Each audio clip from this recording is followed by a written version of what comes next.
बात से इत्तेफाक रखता हूँ कि हम सब निजी मतभेदों को भूलकर, निजी स्वार्थों से ऊपर उठकर अपने समूह के लिए एकजुट होना पड़ेगा और एकजुट होकर अपने हितों की लड़ाई लड़नी पड़ेगी।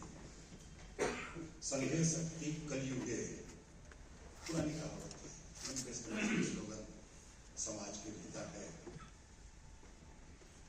कलयुग है, और इस कलयुग में आप संगठित रहेंगे तभी आप सुरक्षित रहेंगे। और जहां बिखरेंगे वहां, जैसे कि अमलेश भाई ने कहा, आज मेरी बारी है, कल आपकी बारी आएगी। इस चीज को हमको समझना होगा। छत्तीसगढ़ में पत्रकार सुरक्षा कानून को लेकर लंबे समय से मांग उठती आ रही है। हम लोग तो मैदानी इलाके में हैं, हमारे साथ बहुत सारी सहूलियतें हैं, लेकिन आदिवासी अंचल में जाइए और बस्तर जैसे बिहार में चले जाएंगे, वहां आपकी सुरक्षा की कोई व्यवस्था नहीं है और आप दोनों तरफ से मारे जाते हैं। आप अगर निष्पक्ष पत्रकारिता कर रहे हैं तो वहां जो अनसोशल एलिमेंट हैं उनके भी निशाने पर आप रहेंगे और शासन और प्रशासन और नेताओं के निशाने पर भी आप रहेंगे।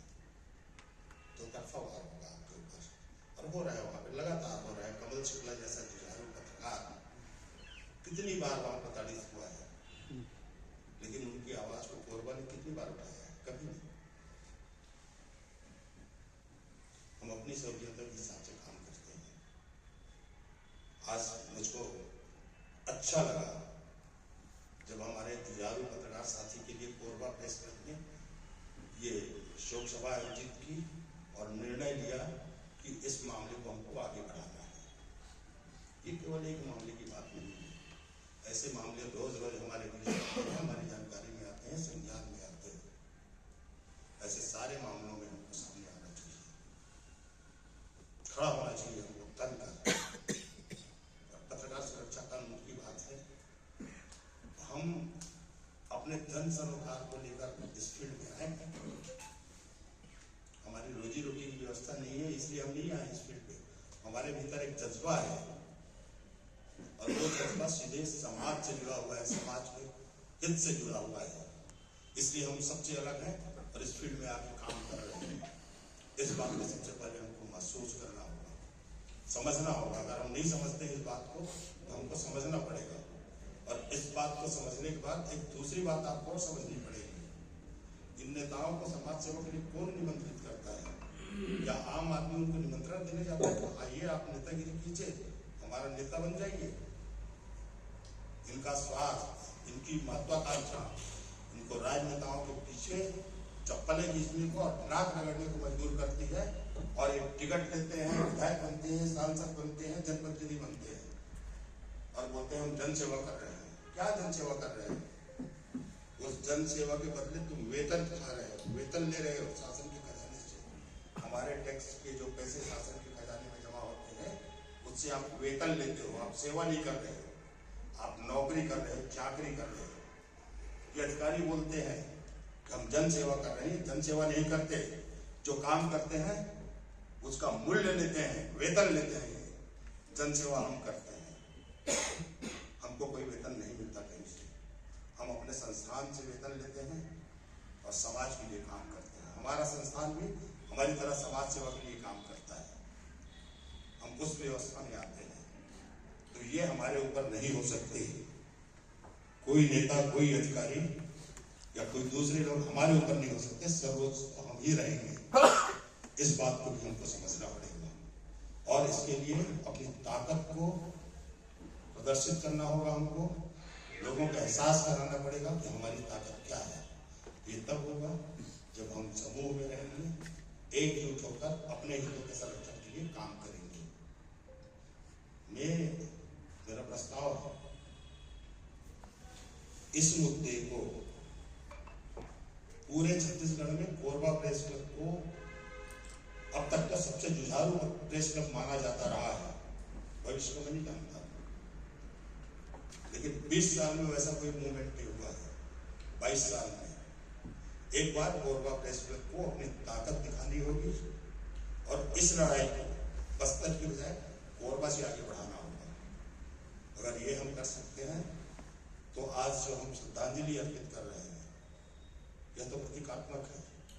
हमारी सच्ची श्रद्धांजलि तो चंद्राकर जी के प्रति और ऐसे अनेक पत्रकारों के प्रति जो बस्तर में आज प्रताड़ित हो रहे हैं, जो बस्तर में अपनी जान गंवा चुके हैं और छत्तीसगढ़ में अपनी जान गंवा चुके हैं, ऐसे सारे लोगों के लिए हमारी सच्ची श्रद्धांजलि यही होगी। और हमको किसी से नेतृत्व मांगने की जरूरत नहीं है। हम अपने हितों के लिए खुद नेतृत्व कर सकते हैं, सक्षम है, हमको आगे आना है। अगर हमारे सभी साथी सहमत हैं तो ये प्रस्ताव भी पारित कीजिए और इस मुद्दे को यही खत्म मत कीजिए, प्रदर्शन के साथ समाप्त मत कीजिए। इसके बाद आगे की कार्रवाई जारी रखिए। मैं जानता हूँ हमारे बहुत से साथी 24 घंटे पत्रकारों के लिए खड़े रहते हैं और वो इस बात की प्रतीक्षा नहीं करते कि कोई तकलीफ में है तो मुझको संदेश दे देगा। बहुत से लोगों के पास ये बहाना भी रहता है, मुझको तो खबर ही नहीं मिली, किसी ने बताया ही नहीं, किसी ने बुलाया ही नहीं। अगर ये स्थिति रहेगी तो वही स्थिति होगी जो बस्तर में हो रहा है, कोरबा में।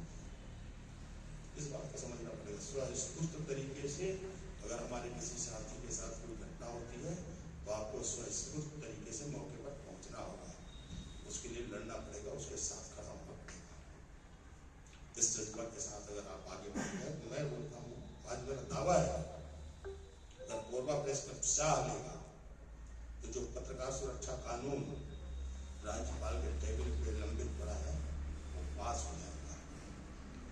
मैं आप लोगों को बता देना चाहता हूँ, श्रमजीवी पत्रकार कल्याण संघ छत्तीसगढ़ के मंच से भूपेश बघेल ने ये घोषणा की थी।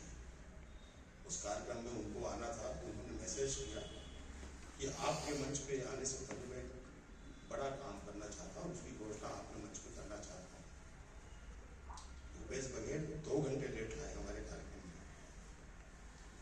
विधानसभा चल रहा था उस समय, वो अपने घर से सीधे विधानसभा गए, वहाँ पत्रकार सुरक्षा कानून उन्होंने पास किया और उसके बाद आकर हमारे मंच से उन्होंने पत्रकार सुरक्षा कानून पास किए जाने की घोषणा।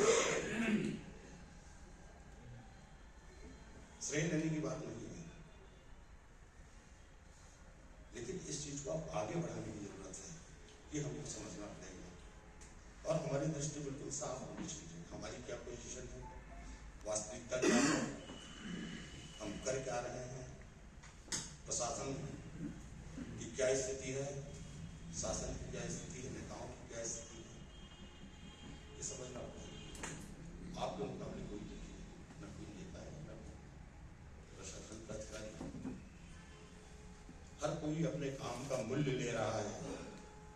हम बाजार में जाते हैं, कोई चीज हम लेते हैं तो उसका मूल्य अदा करते हैं ना, तो वो मूल्य सबको मिल रहा है ना, हमको नहीं मिलता वो मूल्य। हम अपने संस्थान के लिए काम करते हैं, अपने जज्बा के लिए काम करते हैं, अपने सरकारों के लिए काम करते हैं। साथियों, मेरा आप सबसे अनुरोध है कि इस मामले को लेकर कोरबा प्रेस क्लब को आगे बढ़ाया जाए और मुझको लगता है कि अगर हम कोशिश करेंगे तो इसका रिजल्ट आ जाएगा। धन्यवाद।